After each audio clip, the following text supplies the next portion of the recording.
राजधानी जयपुर के विश्वकर्मा इलाके में बारिश ने ऐसी तबाही मचाई कि एक बेसमेंट में 3 लोगों की जिंदगियां फंस गई।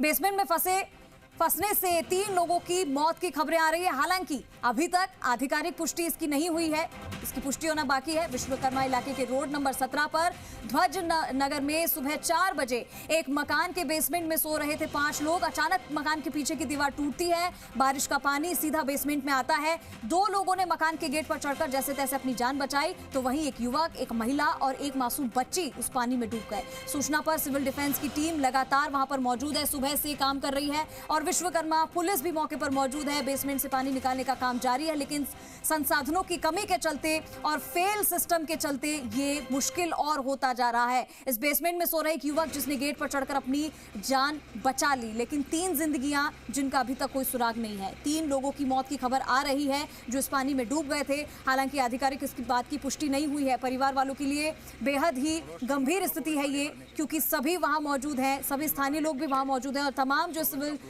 टीम जो है वो वहां पर मौजूद है, लगातार काम कर रही है। लेकिन पानी इतना है कि उसको निकालने के लिए पूर्ण रूप से संसाधनों की कमी लगता है यहाँ पर हो रही है। ड्रेनेज सिस्टम पूरी तरीके से यहाँ पर फेल साबित हुआ है और तमाम नगर निगम के प्रशासन के जो दावे किए थे वो भी फेल साबित हो गए हैं। दीपक गोयल मेरे सहयोगी लगातार इस पर अपडेट हमें दे रहे हैं, फिर से हमारे साथ जुड़ चुके हैं, उनका रुख करेंगे। दीपक, क्या कुछ अभी फिलहाल वहां पर स्थिति बनी हुई है, कोई जानकारी मिल पाई? 100 गज का प्लॉट है, उसमें पानी भरने। जी दीपक, रेस्क्यू चल रहा था और अब बिल्कुल कह सकते हैं कि जो रेस्क्यू है वो कंप्लीट हो गया है और 3 जो लोग यहाँ पर फंसे हुए थे, 2 बच्चियाँ और एक लड़का, उनको अब यहाँ से निकाला जा रहा है जो बेसमेंट में फंसे हुए थे और एम्बुलेंस से उनको अस्पताल भेजा जाएगा। तमाम एम्बुलेंस है वो यहाँ पहुँच गई है। SDRF और NDA और जो सिविल डिफेंस की जो टीम है उसने पूरा रेस्क्यू है उसको अंजाम दिया। पुलिस की टीम यहाँ पर पहुँची थी और ये कह सकते हैं कि जो अब से कुछ देर में जो बेसमेंट में जो लोग फंसे हुए थे उनको यहाँ से बाहर निकाल कर एम्बुलेंस से अस्पताल भेजा जाएगा। ये तस्वीरें आप देख रहे हैं, ये तस्वीरें ध्वज नगर की है। VKI का इलाका है, लो लाइन एरिया है। हालांकि तालाब की पूरी ज़मीन थे जहाँ पर ये बसावट हो रही थी। परिजनों के हाल बुरे हैं यहाँ पर रो के, जो तस्वीरों में भी आपको नज़र आ रहे होंगे। और बस अब से कुछ देर में क्योंकि पूरा रेस्क्यू कंप्लीट यहाँ पर हो चुका है और इसमें कह सकते हैं कि जो है देखिए कि अब पूरी तैयारी यहाँ पर है रेस्क्यू पूरी कंप्लीट करने के बाद उनको जो बॉडी है उनको ले जाने की। और परिजन है, 2 अलग अलग परिवार हैं इसमें। जो एक के कह सकते हैं कि 2 बच्चियाँ हैं और एक लड़का है, वो 3 जिंदगियाँ हैं। वो इसमें सुबह 4 बजे जब बारिश आई, जब दीवार ढही उसमें फंस गई थी। हालांकि कोशिशें लोग ज़्यादा थे, कोशिशें की गई, कुछ लोग बाहर निकल गए, लेकिन 3 जो लोग हैं पानी का बहाव ज़्यादा होने के कारण बेसमेंट के अंदर ही फंस गए। उसके बाद में बेसमेंट में मड पंप लगाकर रेस्क्यू पानी को निकाला गया। और ये जो आप पूरी कॉलोनी देख रहे हैं, इसमें पूरी कॉलोनी के अंदर इसी तरह के स्ट्रक्चर्स हैं वो बने हुए हैं। नीचे बेसमेंट ठीक इसी तरीके से स्ट्रक्चर बने हुए हैं और ये पूरी जो कॉलोनी है कहा जाता है तालाब की ज़मीन पर ये स्ट्रक्चर है, ये मकान है वो बने हुए हैं। तो अब से जो कह सकते हैं कि रेस्क्यू है, जो SDRF और जो सिविल डिफेंस की जो टीम लगी हुई थी सुबह से, उसने पूरा कंप्लीट कर लिया है। पानी ज़्यादा होने के चलते, पट्टियाँ लगातार गिरने के चलते रेस्क्यू में दिक्कतों का बड़ी सामना करना पड़ा और कलेक्टर ने यहाँ पर मौका मुआयना किया। DCP यहाँ पर मौके पर पहुँचे, उन्होंने भी यहाँ पर मौका मुआयना किया, रेस्क्यू को देखा और डायरेक्शन दिए कि जल्द से जल्द इस रेस्क्यू को पूरा किया जाए, अतिरिक्त संसाधन लगा दिया जाए। लेकिन हमारे संसाधन इतने कमज़ोर हैं कि हमें इस पानी निकालने में ही बहुत वक्त लग गया। यानी कि सुबह से जब मड पंप पहुँचे हुए हैं, मड पंप यहाँ पे पहुँचे हुए हैं, उसके बाद से पानी निकासी का काम शुरू हुआ और अब जाकर पूरे बेसमेंट से पानी है जो भराव था वो पानी है वो निकाला गया है। और अब जो 3 लोग इसके अंदर फंसे हुए हैं उनको निकालकर और एम्बुलेंस से अस्पताल यहाँ पर भिजवाया जाएगा। देखिए ये घटना बड़ी दुखद है।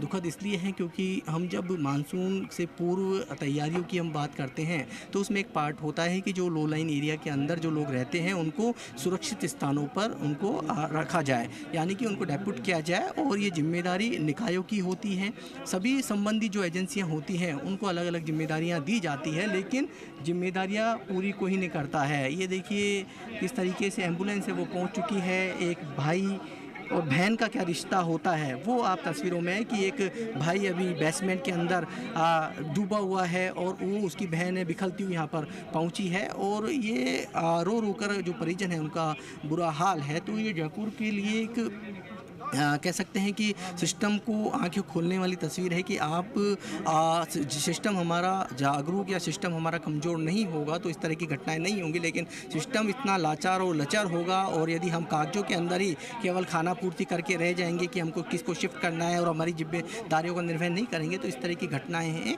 वो होती रहेगी। हालाँकि कलेक्टर ने माना है कि नगर निगम को इस तरह के अवेयरनेस प्रोग्राम और साथ में जो लो लाइन एरिया के अंदर जो लोग रहते हैं या फिर तालाब या जिन्होंने इंक्रोचमेंट कर रखा है वो बसे हुए हैं उनको शिफ्ट किया जाए या एक पॉलिसी करके दूसरी जगह उनको भेजा जाए, लेकिन ऐसा कुछ भी नहीं है। इस तरह की तस्वीरें इस तरह की जो तस्वीरें हैं वो जयपुर से जब निकलती है तो जिस परिवार का सदस्य जाता है तो वहाँ उस परिवार पर क्या बीतती है, उस दुखों का पहाड़ है वो टूटता है। तो ये जयपुर के वीकेआई इलाके की सुबह से जो रेस्क्यू की चल रहा है उसकी ये तस्वीरें। जी बिल्कुल दीपक, और ये दुख की घड़ी है परिवार वालों के लिए और समझ सकते हैं कि उनके ऊपर क्या बीत रही होगी। लेकिन क्या इस घटना के बाद भी प्रशासन अधिकारी जो सोए रहते हैं, जो फ़ोन भी नहीं उठाते हैं, अगर उन्हें शिकायत भी की जाती है, क्या इस घटना के बाद वो सचेत होंगे, जागेंगे, अब लोगों को भी जागरूक करेंगे कि उनकी ज़िंदगी का सवाल है और यहाँ पर 3 जिंदगियाँ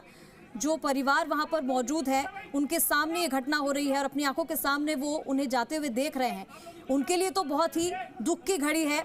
लेकिन क्या अब इसके बाद व्यवस्था सुधरेगी, इसके बारे में कहा जा सकता है ऐसा? देखिए व्यवस्थाएं तो कब सुधरेगी ये तो नहीं पता, लेकिन इतना ज़रूर है कि इस घटना के बाद 1-2 कार्रवाइयाँ फौरी तौर पर हो जाएंगी। जिस तरीके से दिल्ली के अंदर कोचिंग के अंदर जिस तरह से हादसा हुआ, जयपुर नगर निगम ग्रेटर प्रशासन तो एक बार हरकत में आया, मेयर ने दौरा किया, फायर फाइटिंग सिस्टम को जांचा, खामियां मिली, अपना लेक्चर दिया, फिर वापस आ गई, वही ढाक के 3 पार। यदि हम इसको रेगुलर करें, जैसे गेम जोन के अंदर घटना हुई, गेम जोन के अंदर कितने लोगों की डेथ हुई, उसके बाद जयपुर में अभियान चलाया, मॉल्स में गए और वहाँ पर भी इस तरह की पुनरावृत्ति नहीं हो, वहाँ पर सीजर की कार्रवाई की। तो ये एक दिन की कार्रवाई नहीं, आपको रेगुलर प्रोसेस में या खामियां हैं उनको आपको सबक सिखाने के लिए कि आप किसी की ज़िंदगी से खेल रहे हैं तो उनके ऊपर एक्शन लेना बेहद आवश्यक है। आप सीजर की कार्रवाई कर देते हैं, आप उनको नोटिस थमा देते हैं, नोटिस थमाने के बाद आप उस पर एक्शन नहीं होता है, तो ये चीज़ें हमारे सिस्टम की खामियां हैं। क्योंकि जो सामने वाला है, जो लोगों की ज़िंदगियों से खिलवाड़ कर रहा है, चाहे वो गेम जैन हो या कोचिंग इंस्टीट्यूट हो जो बेसमेंट में चल रहे हैं बिना नियम कायदों पे, तो वो उस तरीके से कह सकते हैं कि जो लोग हैं उनके हौसले बुलंद हो जाते हैं कि नोटिस मिल जाएगा और नोटिस के बाद में कुछ भी कार्रवाई नहीं होगी। तो इस नोटिस मिलने के बाद में और उनको एक्शन यदि लिया जाए, कठोर एक्शन, तो ये सिस्टम में सुधार हो सकता है। लेकिन जब हम नोटिस देकर इतिश्री कर लेते हैं तो सिस्टम में सुधार नहीं हो पाता है। लेकिन इतना ज़रूर है कि लेकिन आज की बड़ा इंसिडेंट जयपुर को, भले ही जयपुर वासियों को इस बारिश का बेसब्री से इंतज़ार था, लेकिन कई जगह बगरू के अंदर एक बच्चा बह गया पानी के अंदर, वहाँ रेस्क्यू टीम पहुँची है, कई गाड़ियाँ धंस गई, कई इस 2 परिवारों के 3 लोग हैं इस दुनिया में नहीं रहे। हालांकि अधिकारी पुष्टि नहीं की गई है, लेकिन जब इस तरह के इंसिडेंट होते हैं तो ये खुशी मातम में बदल जाती है, एक उनके दुखों का पहाड़ बढ़ता है।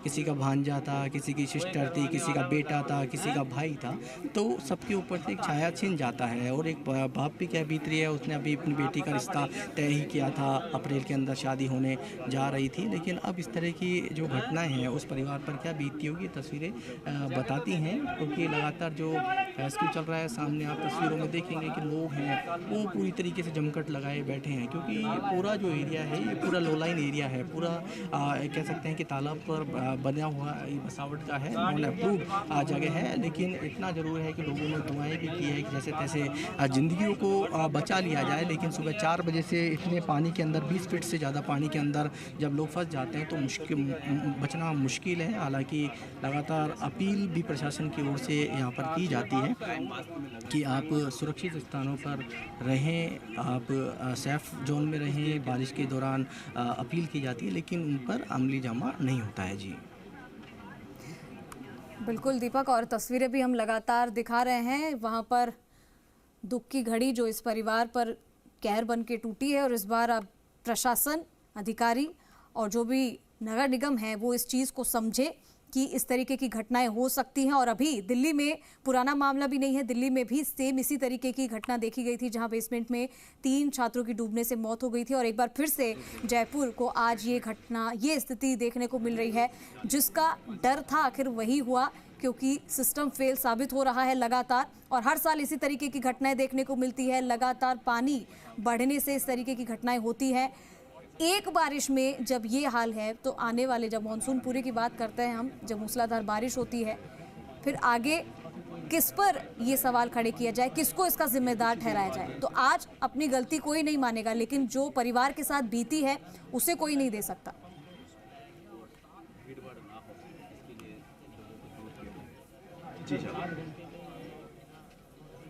जी दीपक।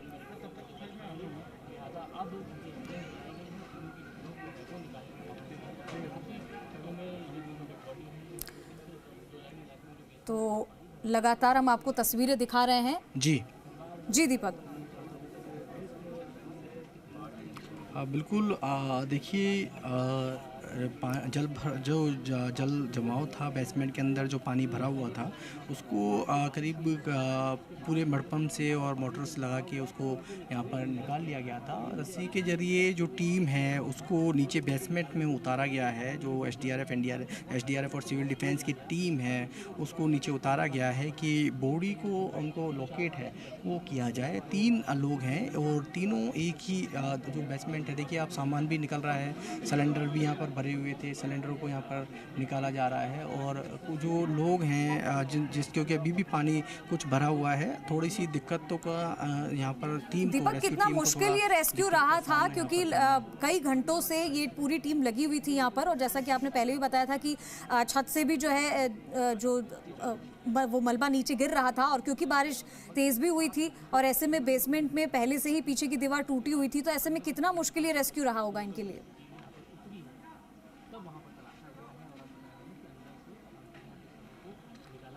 बिल्कुल, देखिए बेसमेंट के अंदर, बेसमेंट होने के चलते रेस्क्यू में दिक्कत आई। पानी भरा हुआ था और बेसमेंट की जो डेप्थ है वो बहुत ज़्यादा थी, इसलिए सबसे पहला ही जो प्रायोरिटी प्रशासन ने रखी, एडमिनिस्ट्रेशन ने, कि किसी भी तरीके से इस पानी को पहले बाहर निकाला जाए। और सबसे पहले पानी निकलने का और उसका कह सकते हैं निकालने का, उतारने का इंतजार प्रशासन के अफसरों ने और पूरी रेस्क्यू ठीक है दीपक, लगातार आप नज़र बनाए रखिए। आपके पास हम फिर से लौटेंगे और बातचीत आपसे करेंगे, लेकिन हम आपको दिखा रहे हैं कि अब से कुछ ही देर बाद तस्वीर अब आपके सामने आएगी जब उन तीनों को बाहर निकाला जाएगा।